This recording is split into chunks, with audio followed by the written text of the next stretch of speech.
The wind had been moaning across the desert plains all evening, carrying with it long ribbons of dust that slipped through every crack in the wooden walls. Eli Carver sat hunched by the fire, his boots stretched toward the embers, a chipped tin cup cooling in his calloused hand. Nights on the frontier were like this more often than not, quiet, brittle, the kind of quiet that pressed down on a man's shoulders and made him too aware of his own breathing. The old clock on the shelf had stopped weeks ago, its gears too clogged with grit to keep steady time, so Eli measured the hours by how far the flames in the stove sank. He rubbed the scar along his knuckles absent-mindedly, staring into the shifting orange glow. For years he had lived out here alone, far from the gossip of townsfolk, and farther still from the soft voice of kin. The land was harsh, but it asked no questions, and in that silence Eli had carved out a kind of uneasy truce with his own memories. But tonight, the storm outside felt different. The wind rattled the shutters with a kind of urgency, like a fist pounding to be let in. Dust hissed against the panes, and every so often a burst of sand would spill across the threshold, despite the rug pressed against the door. He thought of adding more wood to the fire, but then came a sound that froze him halfway out of his chair. A knock. At first he thought he had imagined it, some trick of the storm slamming a loose board or a gust shoving the door against its frame, but then it came again. Louder, a rapid, desperate pounding that shook the latch and cut through the howl of the wind. Eli's breath tightened. Few men visited this far from town, and none would ride willingly through a sandstorm. His hand slid toward the rifle propped in the corner, fingers curling around the worn stock. He rose slowly, every step across the creaking floorboards, echoing like thunder in the stillness between knocks. "Who's there?" His voice was gravel, unused to speech after days alone. There was no answer, only the hammering on the wood. Not the heavy thud of a man's fist, he realized now, but lighter, quicker, almost frantic. Against his better judgment, against every warning honed by years on the edge of lawless country, Eli lifted the bar from the door and pulled it open. The wind roared in first, a hot, stinging blast that filled his lungs with grit, but behind it stood two figures cloaked in ragged shawls, hair tangled with dust, and eyes wide with terror. They were women, native women, one barely more than a girl, the other older, her shoulders bowed from exhaustion. Their faces were streaked with grime, lips cracked, and when the younger one swayed as though she might fall, Eli instinctively reached out a steadying hand. They did not speak in English, at least not at first. Only a rush of words in their own tongue tumbled out, broken by coughing fits and gasps for air. The older woman pressed her palms together in a gesture Eli didn't need translated. They were begging for shelter. For a long moment, Eli just stood there, firelight spilling past him into the night, storm swirling behind them like a living beast. He saw the fear etched into their eyes, the way their bodies trembled from cold and hunger, yet something else flickered there too, something heavier than mere desperation. His cabin had room for one man and little more. Food was scarce, water scarcer still. Letting them in would not just stretch his supplies, it might draw danger to his doorstep. Out here nothing happened without consequence. Strangers did not appear at night without someone or something behind them. And yet Eli did not close the door. His hand lingered on the frame, torn between instinct and conscience. The girl made a sound then, a thin, reedy whimper that might have been a word, might have been a prayer. Her knees buckled, and she nearly pitched forward onto the hard-packed dirt. Eli caught her by the arm. The contact startled him, the heat of her skin through the torn fabric, the way she flinched as though touch itself were a wound. Lightning cracked somewhere out on the plains, throwing the horizon into sharp relief for a single, blinding instant. In that flash, Eli thought he saw shadows moving in the distance, shadows too deliberate, too measured to be tricks of the storm. But when the darkness fell again, there was nothing but swirling sand. The older woman tugged at his sleeve, her cracked voice straining to form words he could understand. "Please, shelter," she whispered, the syllables clumsy but unmistakable. Eli's jaw tightened. He had no reason to involve himself, no duty to risk his quiet life for two women who had stumbled onto his land. And yet the memory of another desperate knock, years ago, another night of storm and fire, rose unbidden in his mind. That night, too, he had answered. That night had cost him more than he cared to remember. He exhaled slowly, the weight of the decision pressing down like the desert sky. "All right," he muttered, stepping aside. "Come in." They shuffled through the door, bent against the wind, their ragged skirts snapping around their legs. Eli shoved the bar back into place, shutting out the storm. Inside, the firelight caught their faces, hollowed by hunger and bruised by hardship. The girl clutched the shawl tighter around her shoulders, her eyes darting nervously to every corner of the cabin. Eli set his rifle back in the corner, though he kept close enough to reach it. He gestured toward the hearth. "Sit. Warm yourselves." His voice was steady, but inside unease gnawed at him. They obeyed, huddling close to the fire. The crackle of burning wood filled the silence between them, punctuated only by the storm's distant howl. Eli watched them, trying to read the story carved into their faces. What had driven them here, through such a night? Who might be chasing them across the plains? The girl's gaze flicked up at him once, sharp and searching, before she lowered her eyes again. The older woman rocked slightly where she sat, murmuring something under her breath in her own tongue. A prayer, perhaps, or a warning. Eli poured water into a dented cup and handed it over. The girl drank greedily, water running down her chin, while the elder accepted hers with a quiet nod of gratitude. For the first time in years, Eli felt the air in his cabin change. The storm might still rage outside, but something far more unsettling had entered with these women. Their presence stirred the ashes of memories he had buried deep. Memories of family, of loss, of choices made under duress. And somewhere, beneath it all, a sense of foreboding took root. The cabin had grown warmer, though the storm still battered its walls. The women sat close to the fire, shoulders pressed together, their shawls smoking faintly as wet cloth dried in the heat. Eli Carver lingered a few steps away, his hand resting on the mantelpiece, studying them in the flickering glow. It was then that he saw it. The younger woman, no more than 20 summers, her hair a tangle of black strands across her face, reached out to adjust a log on the fire. As her sleeve slid back, the flames caught on a glint of silver circling her wrist. A bracelet, simple, hand-wrought, its surface etched with tiny crescent shapes. The light struck it just so, and for Eli, time stopped. He knew that bracelet. He had seen it in the hands of his mother long before the earth had swallowed her name. She wore it when she tucked him into bed as a boy, wore it when she cooked beans in the iron pot that had since rusted in his shed.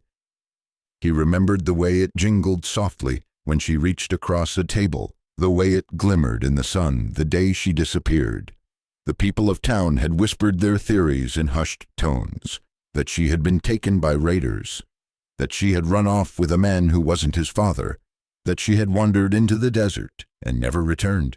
Eli had buried those whispers along with his grief, building walls around himself the way he built fences for his cattle, sturdy, high, and meant to keep the world out. Yet here, in the heart of a storm, the bracelet he thought gone forever had returned, clasped around the wrist of a stranger. Eli's jaw clenched, his boots scraped against the floor as he stepped closer, eyes locked on the silver band. "Where did you get that?" The words came rough, edged like a blade pulled from its sheath. The girl startled, drawing her arm to her chest. She looked at him wide-eyed, her lips parting as if to answer, but no sound came. Her companion, the older woman, placed a protective hand on her shoulder, muttering something sharp in their own tongue. The girl shook her head, shivering, clutching the bracelet as though it were a talisman against his fury. Eli dragged in a breath, trying to steady the tremor in his chest. His mother's face haunted him in the glow of the fire, half-formed memories rising with each flicker. The bracelet wasn't just jewelry, it was proof, cold and undeniable, that some thread of her story had survived beyond the graveyard of rumor. But what thread? He lowered himself onto the edge of a stool, never taking his eyes off them. "That belonged to my mother," he said slowly, carefully enunciating as if the weight of each word might force its way through the barrier of language. He tapped his own wrist for emphasis. "My mother." The older woman's eyes narrowed. She exchanged a glance with the girl, something unspoken passing between them. Then she said nothing, only pulled the shawl tighter around her shoulders. Frustration flared hot in Eli's chest. He leaned forward, his shadow stretching across the floorboards. "How?" he demanded, voice rough with something between desperation and rage. "How do you have it?" Still no reply. The girl looked as though she wanted to speak, but the elder's firm grip on her arm kept her silent. The storm rattled the shutters like an impatient hand, punctuating the silence inside. Eli stood abruptly, pacing the small space. He felt caged, like the walls of his own cabin had turned against him, closing in, mocking his confusion. That bracelet was more than metal. It was a ghost, a question clawing at the edges of his sanity. He turned again, eyes fixed on the girl. She lowered her gaze, her lashes trembling, but not before Eli caught sight of something in her expression. Recognition. She knew. She knew it belonged to his mother, and the knowledge burned in her like a secret she was not allowed to tell. His throat tightened. "Damn it," he muttered, slamming a fist against the mantel. Ash sifted down, the fire crackling in response.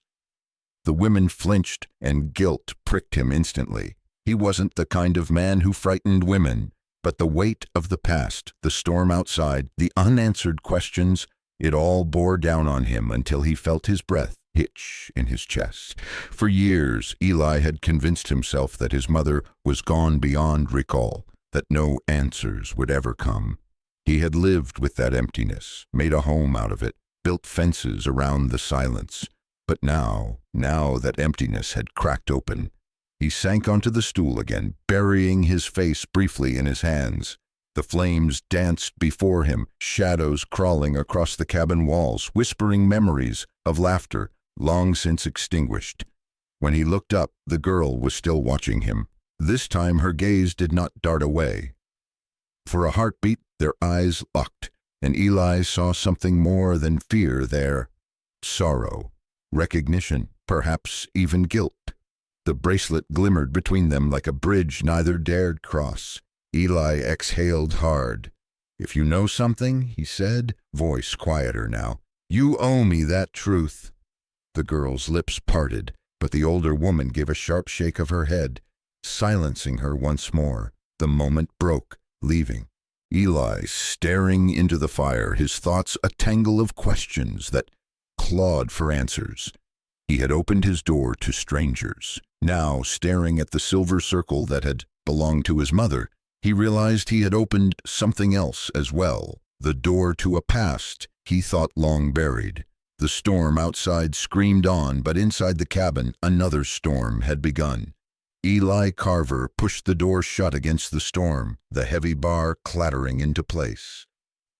Dust swirled through the air for a moment longer before settling back into the corners of the cabin.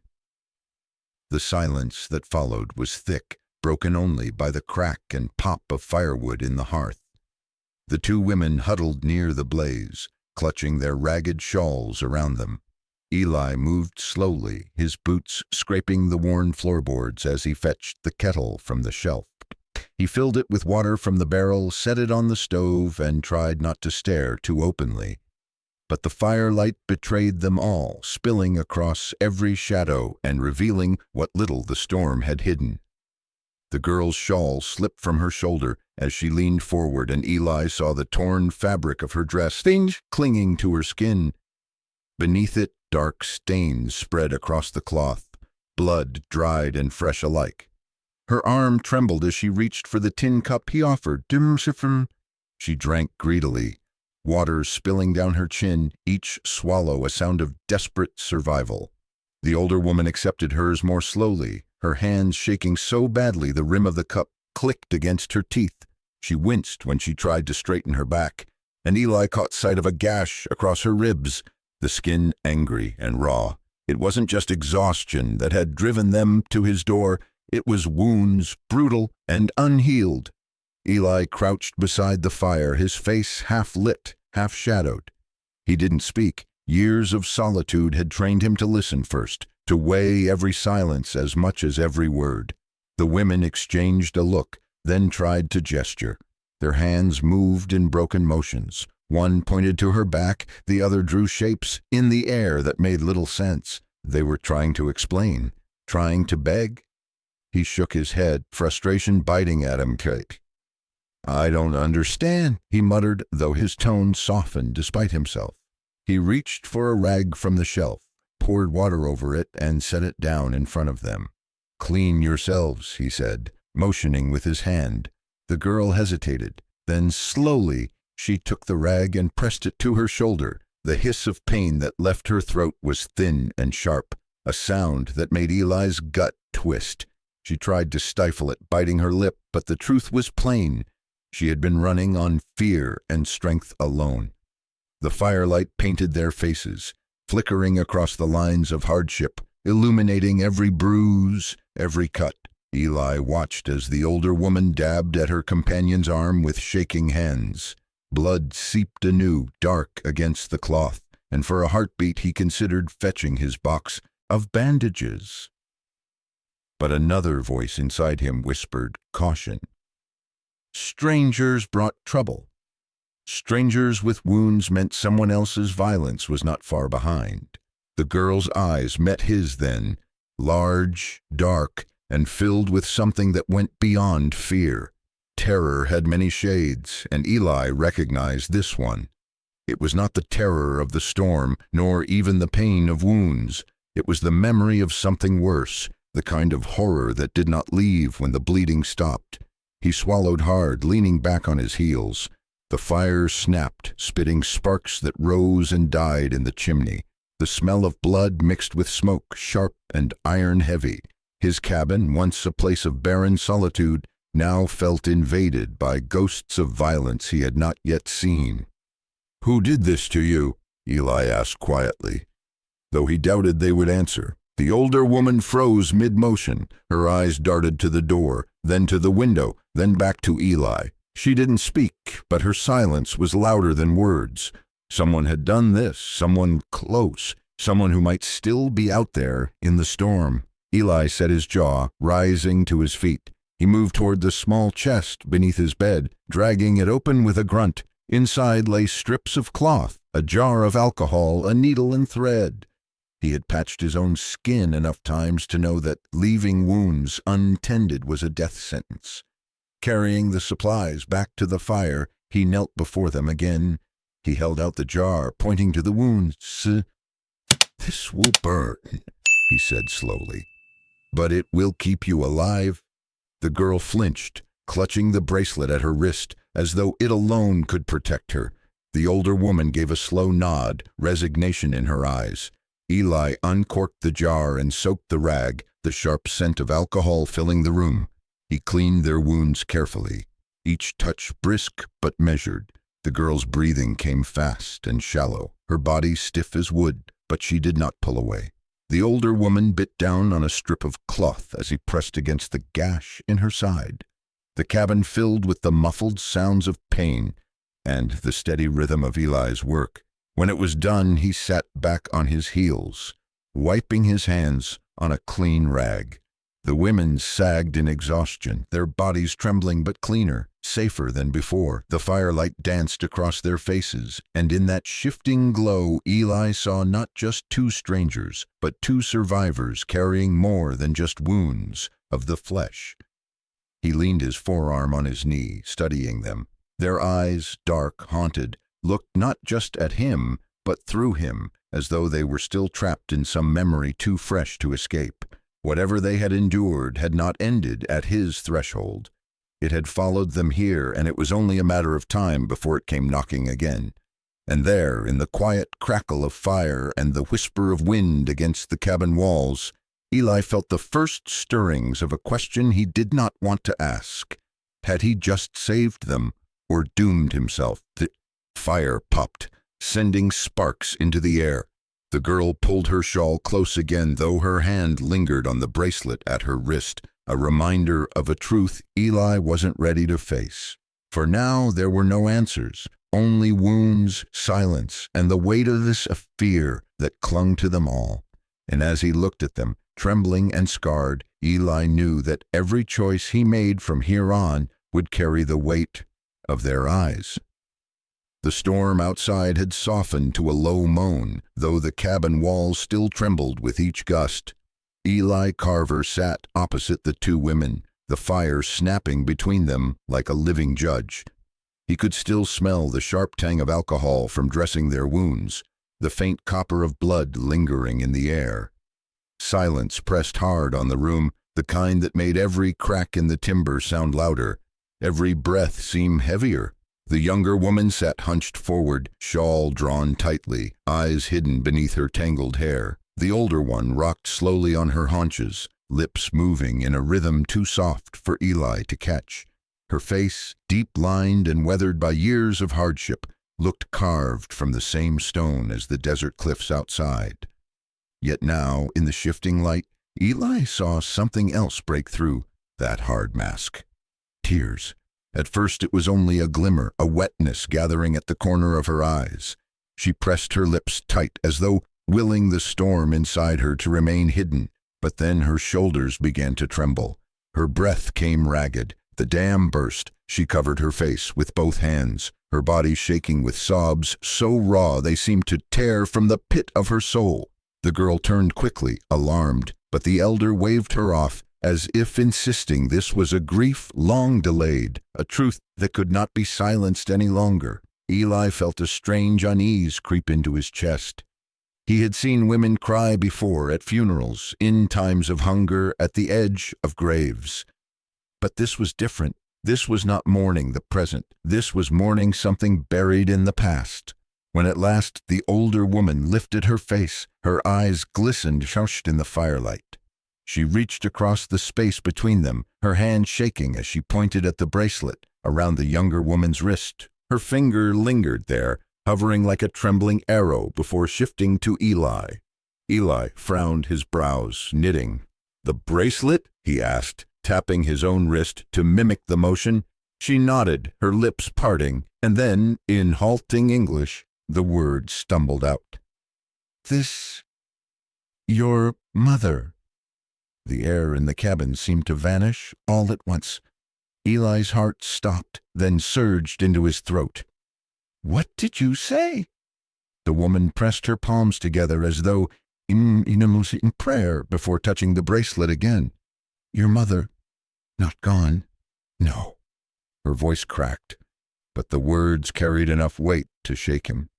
Eli's knees felt weak. For years he had lived with the certainty that his mother was dead. He had been told it, had forced himself to believe it, when no body was ever found. He had learned to harden his heart around that absence.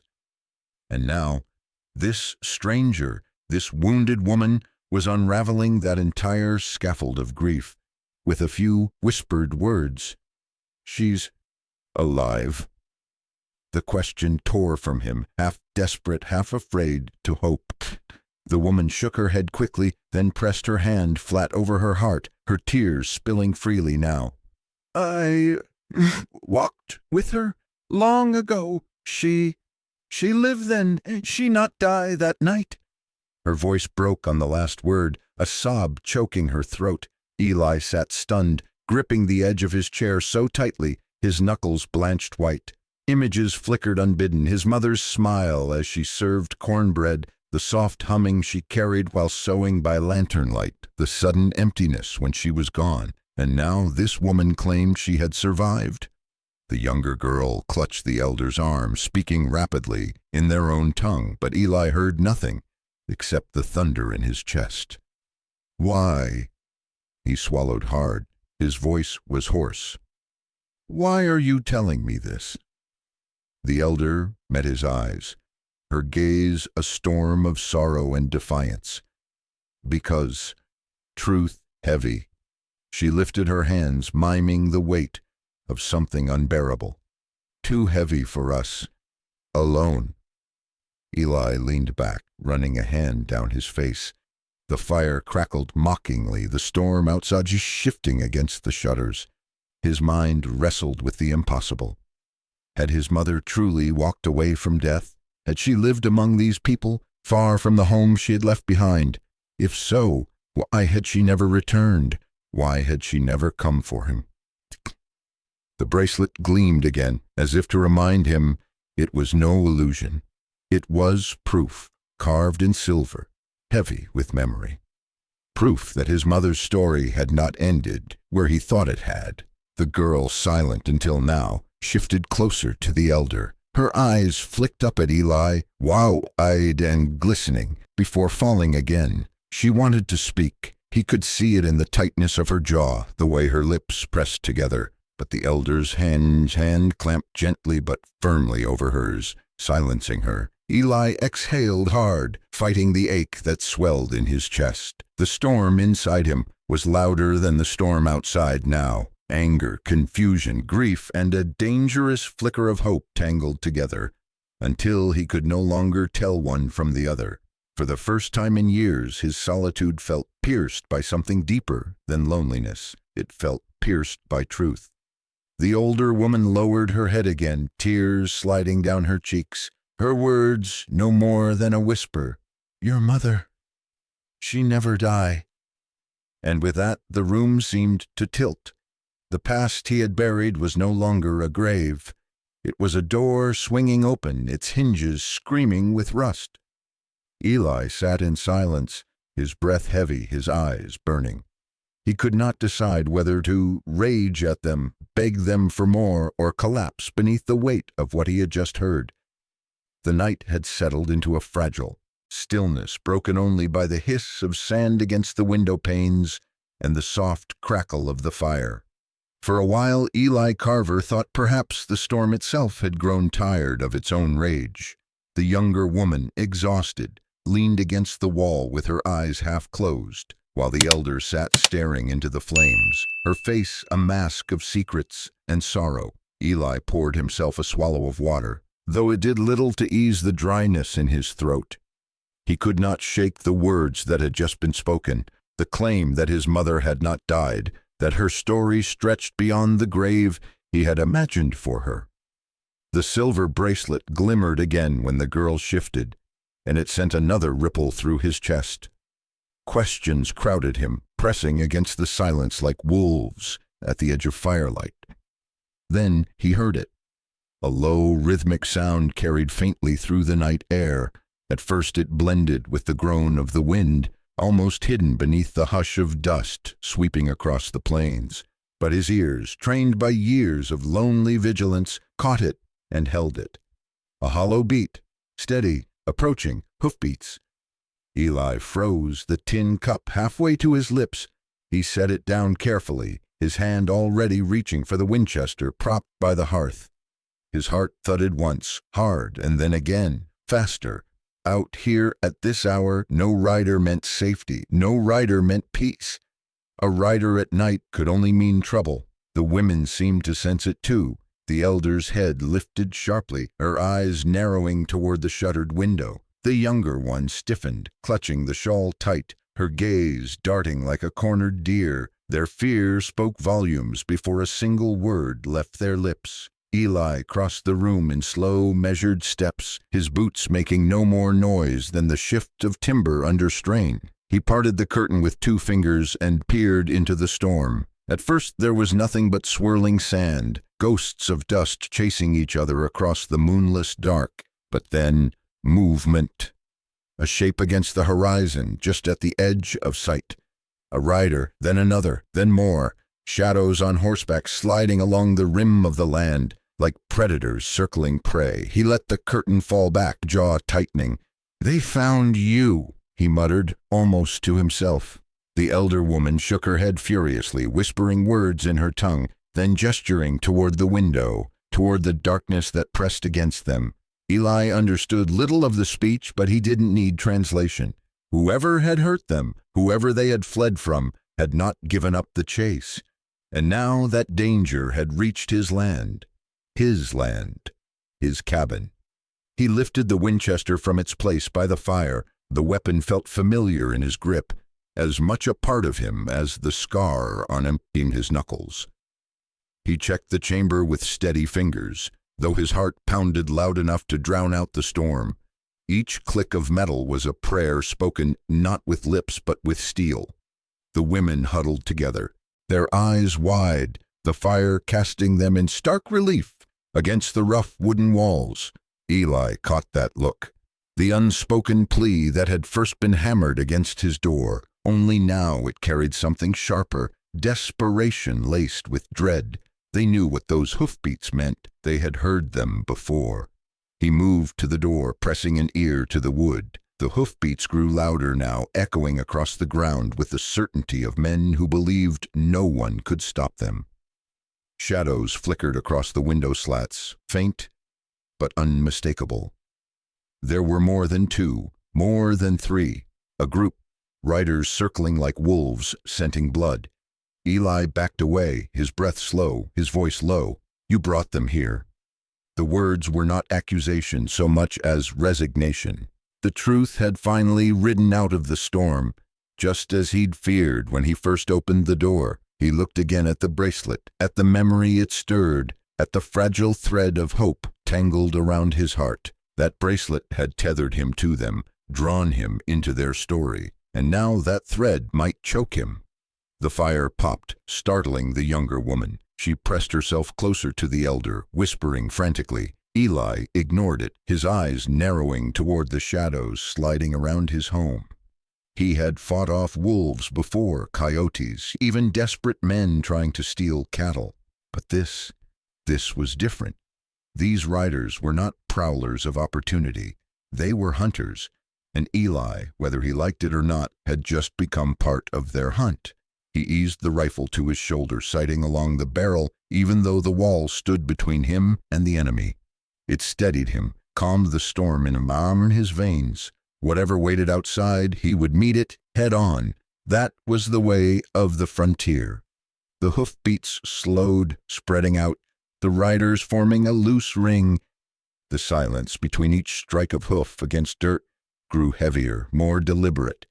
It was the silence of men positioning themselves, choosing their moment to strike. Inside, the two women clung to each other, their whispers like the flutter of birds trapped in a cage. Eli turned back to them, voice clipped and sharp. "Stay away from the windows. Stay low. Don't move until I say." They obeyed instantly, collapsing to the floor, eyes never leaving him. For a brief heartbeat, Eli saw something else in their gaze. Trust. Fragile, desperate, but trust all the same. And it wrapped around his chest like a weight and a shield at once. The storm outside carried a final gust of sand against the cabin, rattling the shutters like bones in a jar. Then the night grew eerily quiet, broken only by the steady beat of hooves pacing just beyond sight. Eli's grip on the Winchester tightened, his pulse hammered in his ears. Whatever came next, the thin line between survival and ruin would be drawn in this cabin, under this roof, beneath this storm. And as he stood ready, heart thudding in the rhythm of war, a question flickered across his mind, one he would not yet dare enter. Was this fight his to win, or had the storm already chosen who would fall? The storm had calmed, leaving behind a silence so brittle it seemed one careless breath might shatter it. Eli Carver sat still by the fire, his rifle propped in reach, the women curled together on the floorboards as if the earth itself could shield them. The kettle hissed softly, but the night pressed closer, listening, waiting. Then it came. A sound carried faintly through the dark, low, rhythmic, deliberate. At first, it might have been the after-echo of thunder rolling across the plains, but Eli's ear, sharpened by years of solitude and vigilance, knew better. It was a cadence too steady to be nature. Hoofbeats. He stiffened, every muscle in his body drawing tight. The fire seemed to shrink, shadows clawing deeper into the cabin's corners. He rose slowly, setting aside his cup with care, as though the slightest clink of tin might announce him to the riders he could not yet see. Outside, the beats multiplied. One horse, then another, then several more, their steps fanning wide, spreading out in the measured arc of men who knew how to surround a place.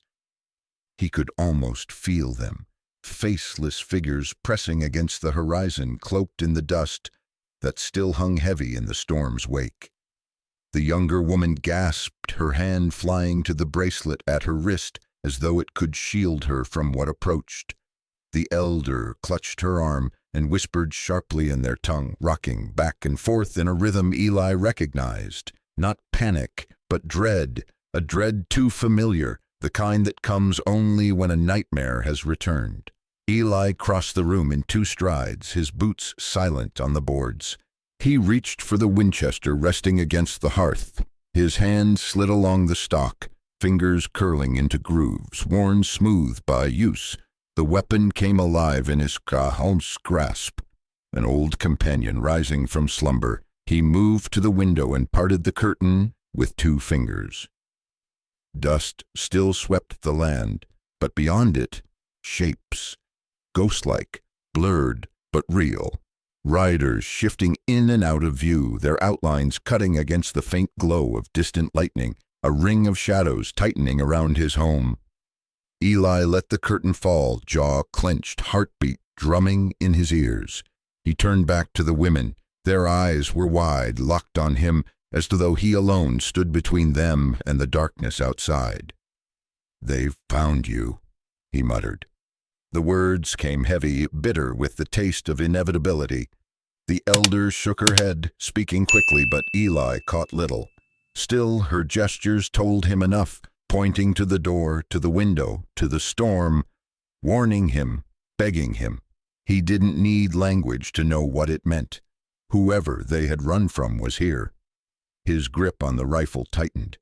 He had fought coyotes, wolves, rustlers, but this was different. Wolves did not circle a cabin in the dead of night. Men did. Men with reason, men with orders, men who would not leave until the hunt was finished.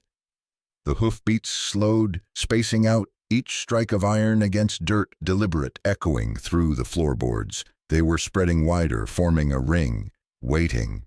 Eli drew in a slow breath. He turned to the women, his voice low but firm. "Stay away from the windows. Keep low. Don't move unless I tell you." The elder nodded quickly, pulling the younger one down beside her. Their eyes glistened in the firelight, 2 pairs of dark pools reflecting fear back at him. Yet beneath that fear was trust, thin as spider silk, fragile as glass, but trust all the same. Eli positioned himself near the door, rifle ready, ears straining. The storm had carried them here, but now the storm was no shield. Out there, unseen men guided their horses closer, closer, their presence seeping through the walls like smoke. He remembered other nights when raiders had torn through homesteads, leaving blood in their wake, nights when he had buried neighbors and sworn to keep to himself, to avoid the wars of others. But fate had found him anyway, hammering at his door in the form of 2 broken women, and now the price of opening that door had arrived. The fire crackled, and outside the hoofbeats ceased.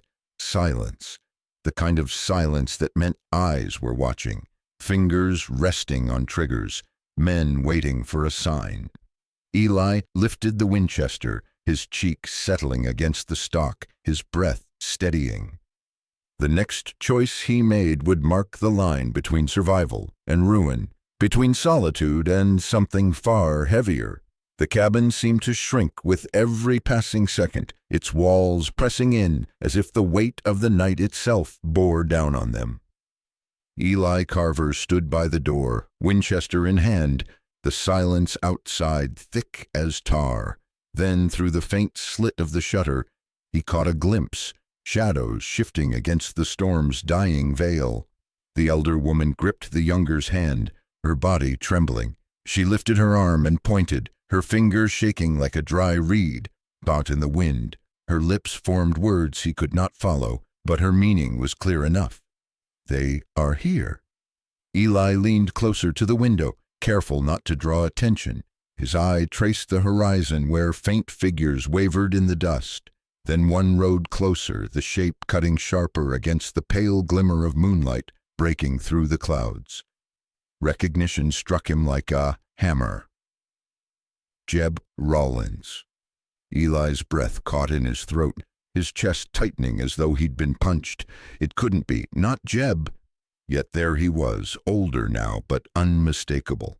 The crooked set of his shoulders, the hat tipped too low over eyes that had once laughed easily, the scar on his cheek from a boyhood fight that Eli himself had helped stitch. Years fell away in a rush. He saw them both as boys, chasing mustangs across the plains, sharing bread stolen from town, swearing they'd stand by each other against whatever the world threw, their way. He remembered nights around small fires, Jeb swearing he'd never bow to anyone, never sell himself cheap. And now, here he stood, reins in hand, the mark of a hired gun all over him. A bounty hunter, the rifle nearly slipped from Eli's hands. He pressed his forehead against the wood for a moment, eyes closing, memories collided with the grim truth outside. Jeb had become the kind of man who hunted the weak, who followed coin instead of conscience.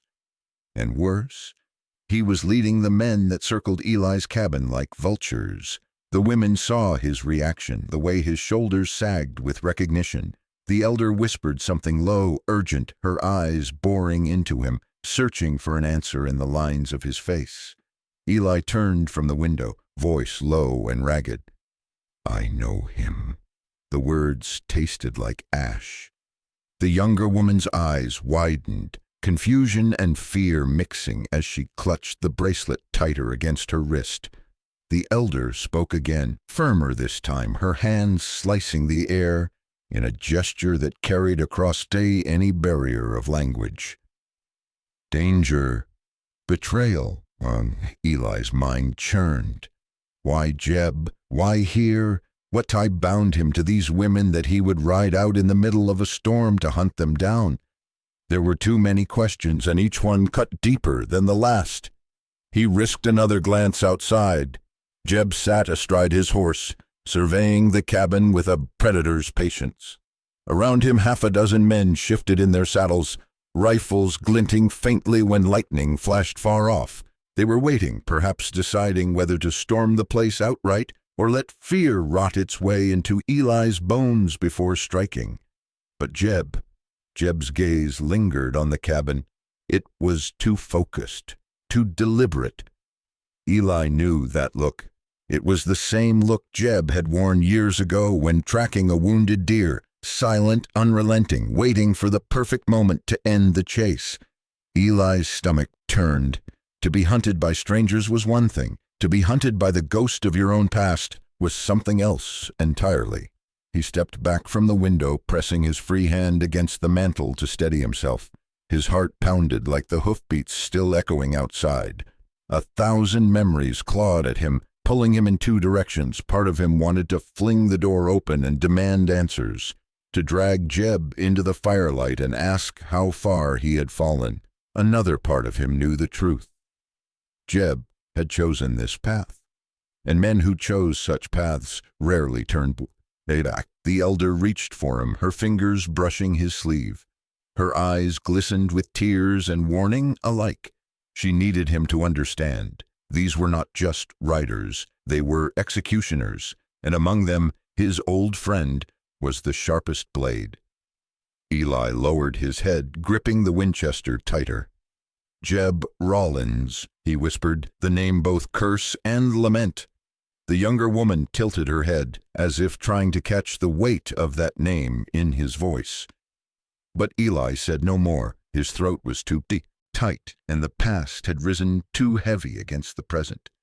He turned back toward the fire, shadows flickering across his face. The storm outside was nothing compared to the storm inside him. Old loyalties clashed with grim reality, and in that clash, something inside him hardened. Whatever Jeb had been once, tonight he was an enemy. The hoofbeats shifted again, circling closer, pressing tighter.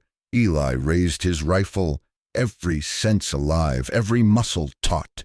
He had seen many ghosts in his years alone, but none so real, none so merciless as the one waiting outside his door.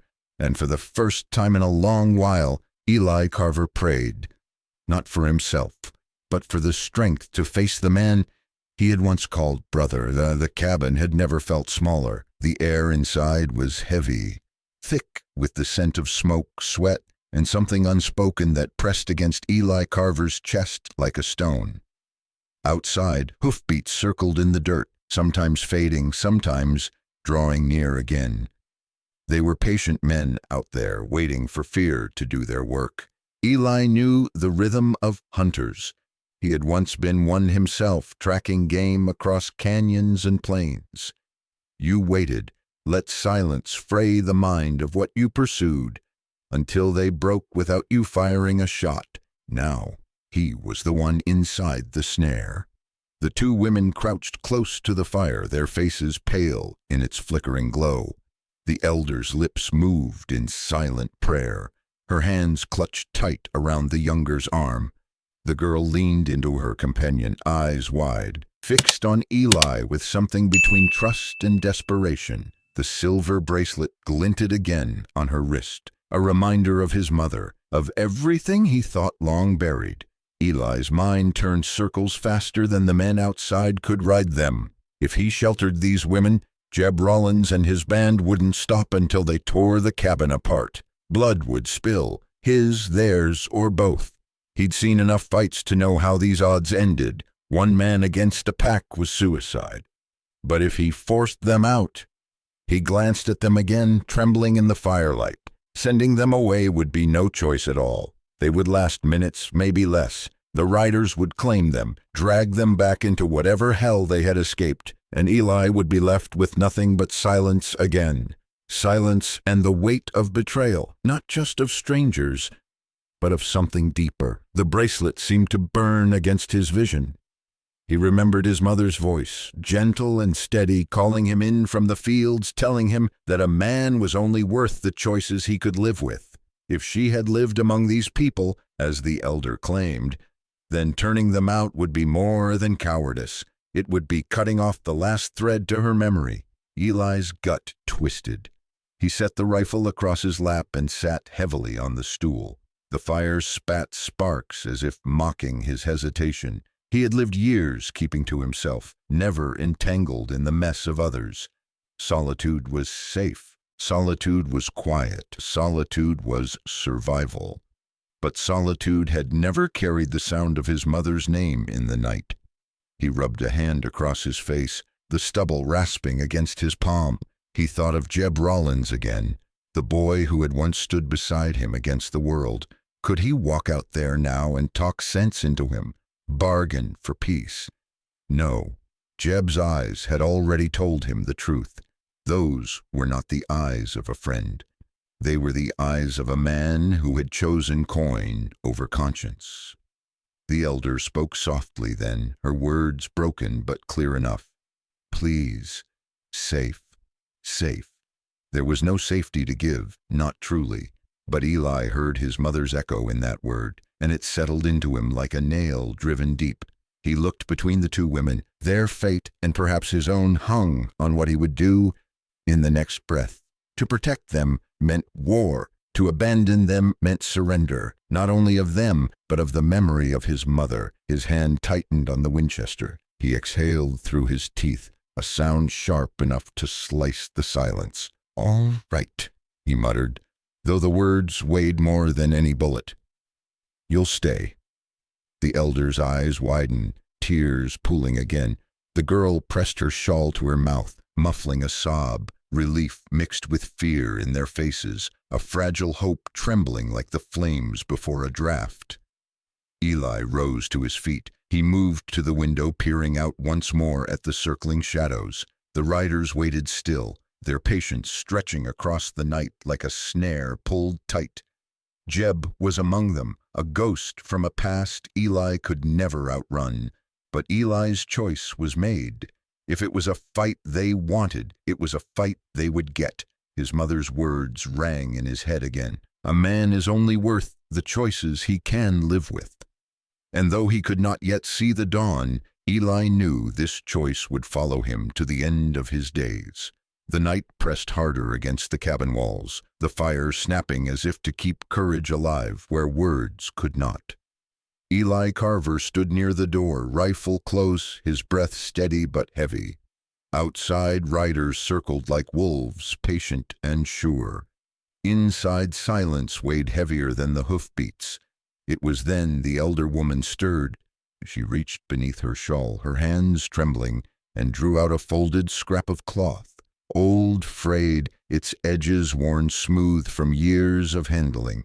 She clutched it for a long moment, eyes closed, as though it burned her skin, then pressed it into Eli's calloused hands. Eli frowned, brow furrowing. The cloth was thick, stitched together as though hiding something. He turned it in his fingers, the firelight casting long shadows across the faded weave. The younger woman's gaze was fixed on him, her lips parted, fear and hope warring in her eyes. Slowly, carefully, Eli tugged at the seams. They resisted, as if holding secrets too long kept. But at last the stitches gave way, and from the folds slipped a thin sheet of paper, creased and yellowed, edges curling. A letter. His chest tightened. He held it as if it might vanish, his fingers trembling despite years of steady aim. He lowered himself onto the stool, bringing the paper into the firelight. The ink had faded, the lines unsteady, the hand unpracticed, yet his breath caught in his throat. He knew that handwriting, his mother's. The words blurred for a moment as his eyes burned. He blinked hard, forcing himself to focus. Each line leapt at him like a voice resurrected. "My son, if these words ever find you, know that I did not leave because I wished to. The night they said I was gone, I was taken, but I lived. I lived among those who showed me mercy when none else would. I carried grief for the boy I left behind, but I also carried another truth. I bore a child, the blood of my heart, though not of your father. If fate is kind, you may meet her. She is yours as much as mine." Eli's hand shook, the page fluttering in his grip. The fire roared louder in his ears, drowning the world in its crackle. A child, another child, a daughter his mother had borne after she disappeared. His mind reeled. He remembered nights of staring out across empty plains, wondering why she had left. What death had claimed her? To think she had lived, that she had written some to him, that she had borne another life, one hidden from him entirely. He looked up sharply, his eyes locking onto the younger woman by the fire. She shifted uneasily beneath his gaze, clutching the bracelet on her wrist. The elder lowered her head, tears sliding silently down her weathered cheeks. The letter trembled in Eli's grip.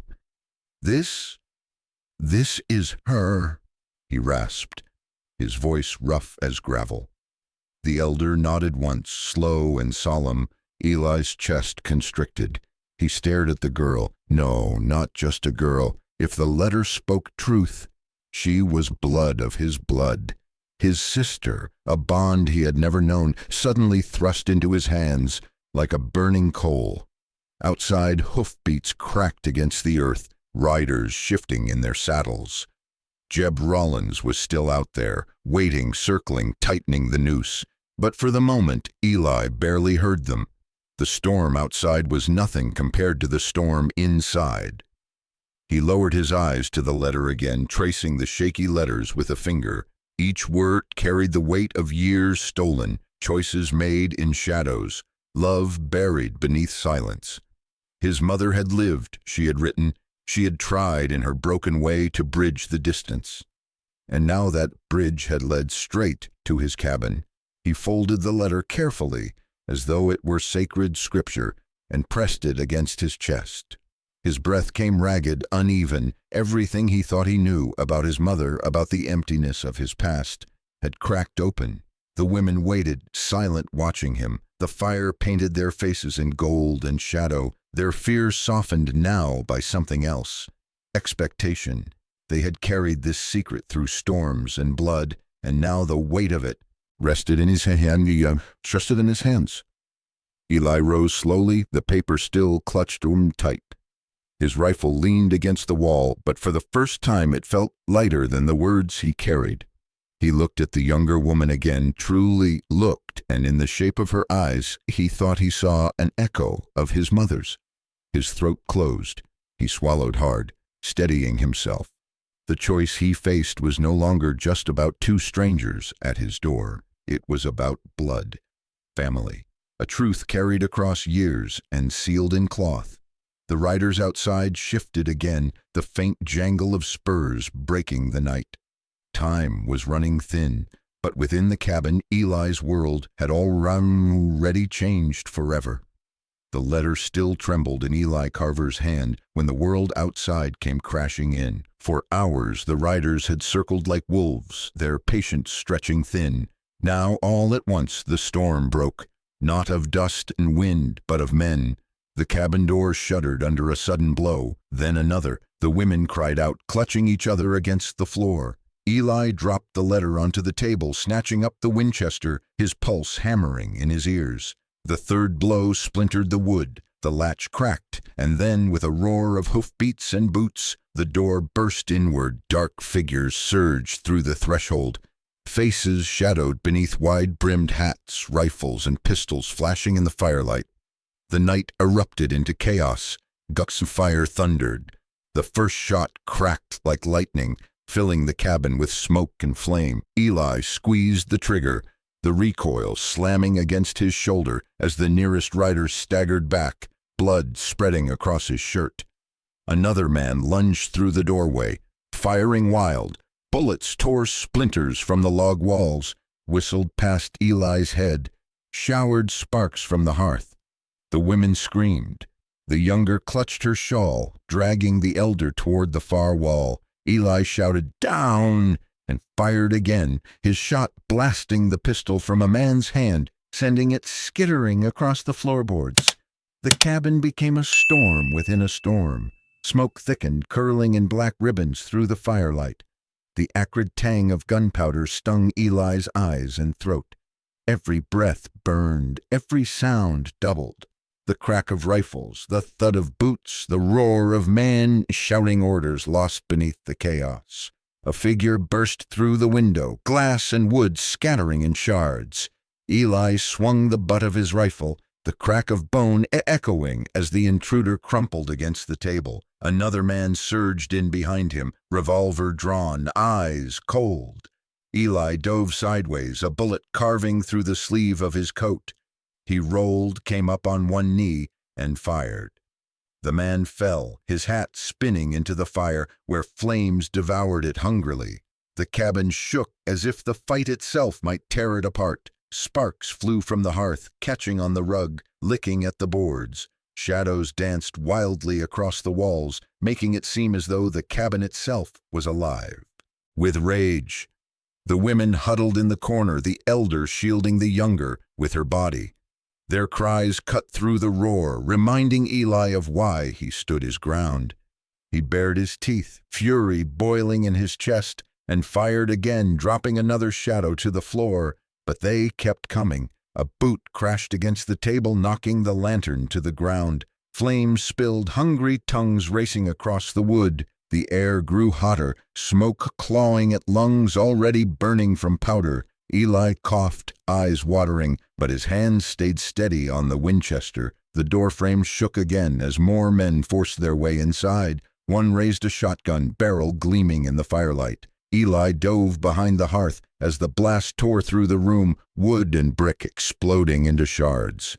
The recoil threw the man off balance, and Eli rose, firing quick. The shot struck true, sending the hunter sprawling into the doorway. chaos screamed around him. The cabin moaned as if it would collapse under the weight of fire and fury. The roof creaked, rafters groaning in protest. The flames leapt higher, painting everything in red and gold. Through the smoke, Eli saw Jeb Rollins at last. His old friend stood in the doorway, revolver steady, his face carved with shadows, eyes glinting cold and hard. Their gazes locked across the chaos, and in that instant, the years between them dissolved. Two boys once bound by loyalty now stood as enemies, the world narrowing to the space between them. Jeb didn't fire. Not yet. He raised a hand, signaling his men to hold. For a breath, the storm paused.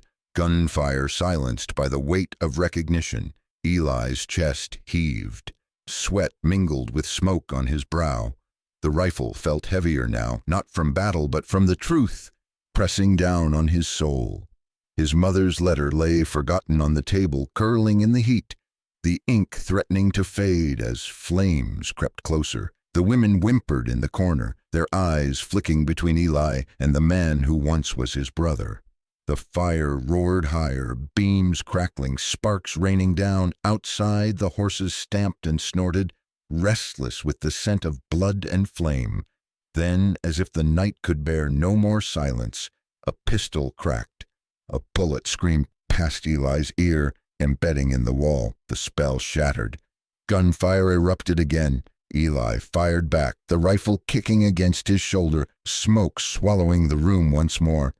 The cabin groaned like a dying beast, flames chewing hungrily at its bones. Men shouted, cursed, fell. The air turned molten with heat and powder. Through it all, Eli fought like a man possessed, not just for survival but for blood, for truth, for the echo of his mother's voice still ringing in his ears. And as the battle raged, the question burned hotter than the fire consuming his home. Would this night end with answers, or with nothing but ashes? Gunfire still echoed through the cabin like thunder rolling in the mountains. Smoke burned Eli Carver's eyes, and every breath was hot with the taste of ash and powder. The roof creaked above them, beams groaning as flames licked along the rafters. The women huddled in the corner, their faces buried in shawls, whispering prayers Eli could not hear.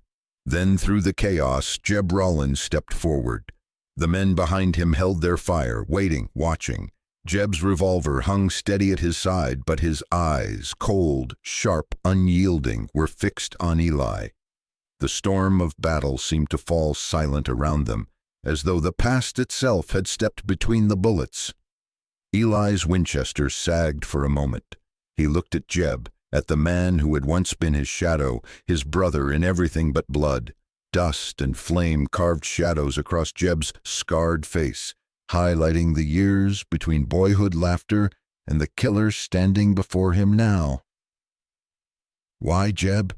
Eli's voice was hoarse, broken by smoke and memory. "Why ride with men like this? Why hunt women?" Jeb's lips curled in a bitter smile. "Because coin spends easier than promises, Eli. And promises don't feed a man when the land's gone dry." The words cut deep, but it wasn't only the betrayal of friendship that weighed Eli down. It was the gleam in Jeb's eyes, the gleam of a man who had crossed the line long ago and found no road back. They circled each other slowly, rifles and pistols forgotten for the span of a breath. The fire snapped and popped, smoke swirling like ghosts of every choice that had led them here. Eli's heart pounded, not just from battle, but from the weight of unspoken truths. The letter still lay on the table, curling at the edges, its words seared into his mind. A daughter, a sister, a bloodline tangled in secrets. And standing here, Jeb, the boy who once swore to protect him, was the key to that door. "Tell me what you know," Eli demanded, his voice low and fierce. "You've chased them across half the desert. Why? What do they want? What do you want?" For the first time, Jeb hesitated. His hand tightened on the revolver grip, but his eyes flickered just once toward the younger woman in the corner. Eli caught it. His stomach knotted. "Speak!" he roared, his voice echoing off the timbers.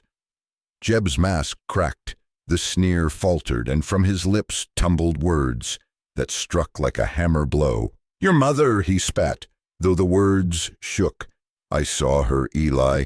That night, all those years ago, when they said she vanished. I saw her taken, but she lived. She didn't die. She went with them, with the Apache. She stayed, Eli." The world tilted. The roar of flames dimmed. The crack of gunfire blurred. Eli staggered back a step, the rifle heavy in his hands. "No," he whispered, shaking his head. "That's a lie." But Jeb pressed on, voice breaking with anger, with something darker. "I saw her with my own eyes. She carried a child. Not yours, not your father's, another man's. She raised her among them. That girl in the corner, she's your mother's blood, Eli. She's your kin, and you've been blind to it all these years." The words struck harder than bullets. Eli's chest clenched, his vision swimming with heat and disbelief. He glanced at the girl, at her trembling form, the bracelet still gleaming on her wrist. Her eyes, wide with terror and something else, recognition, met his for the briefest moment before she looked away. "No," Eli said again, but it was weaker now, a protest drowned in the flood of truth. His knees nearly buckled under the weight of revelation.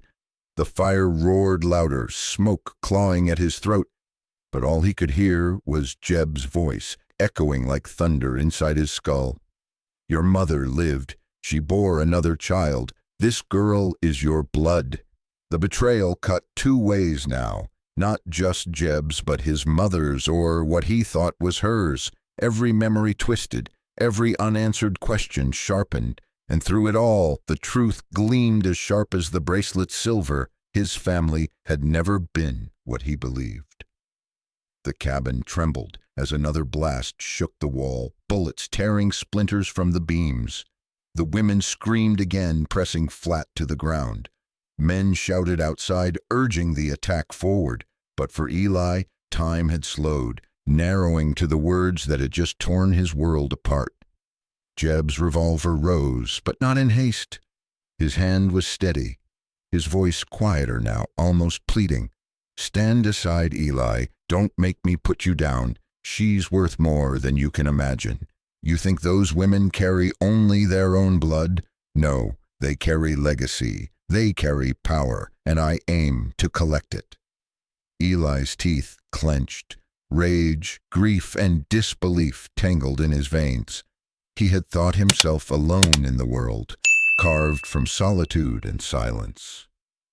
But now family betrayal, truth, came crashing in all at once, and he stood in the middle of its wreckage.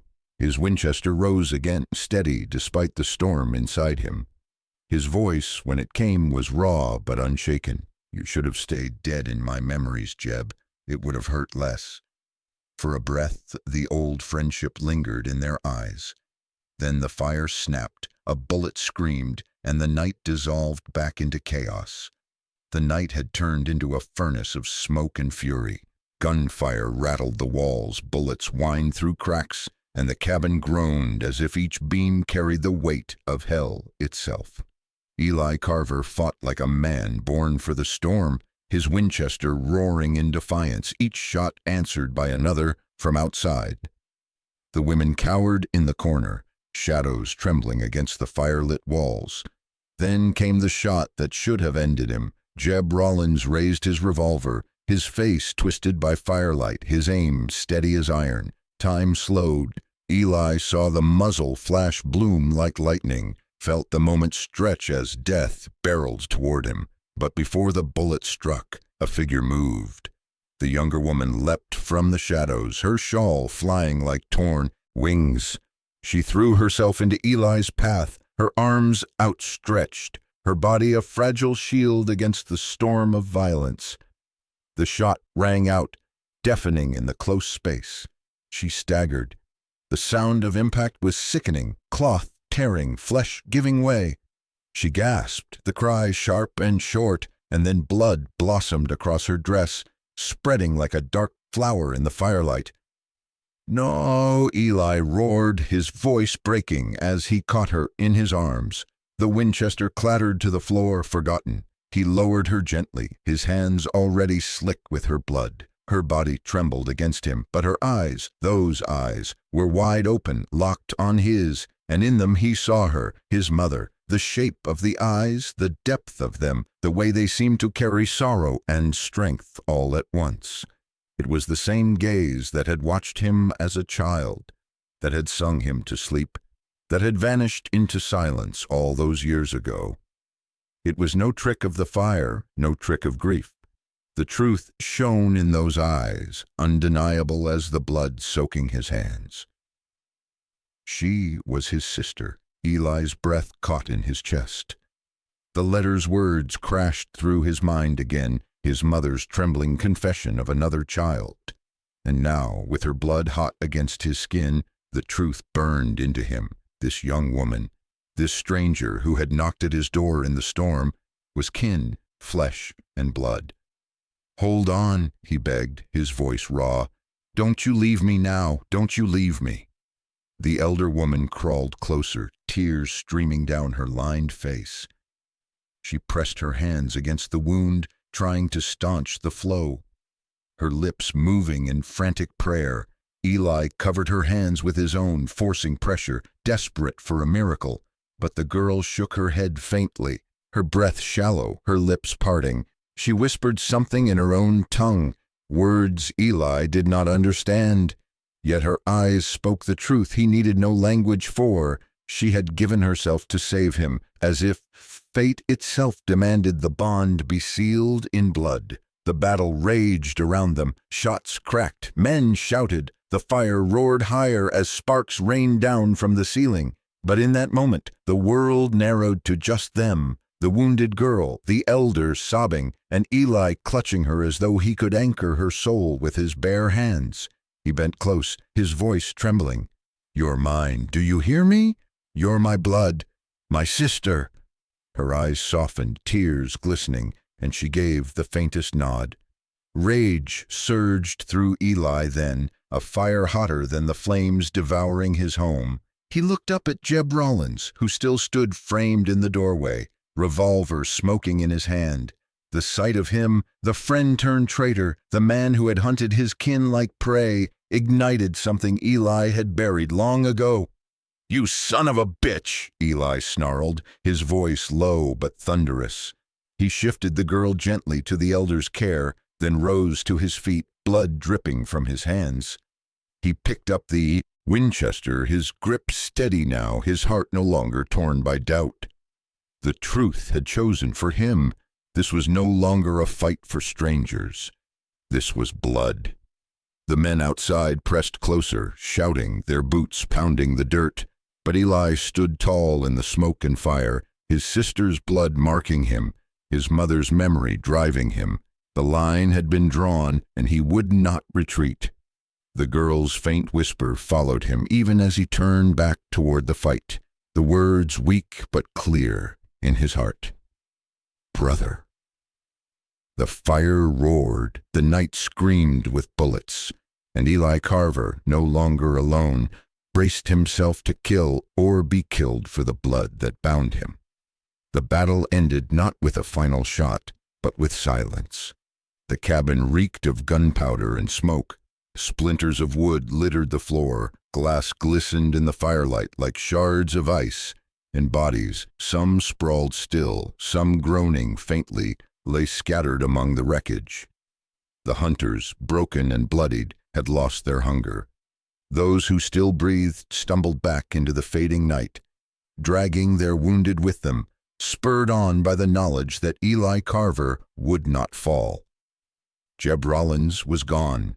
Whether carried by his men or swallowed by the storm, Eli did not yet know. But his shadow lingered, heavy as the smoke clinging to the rafters.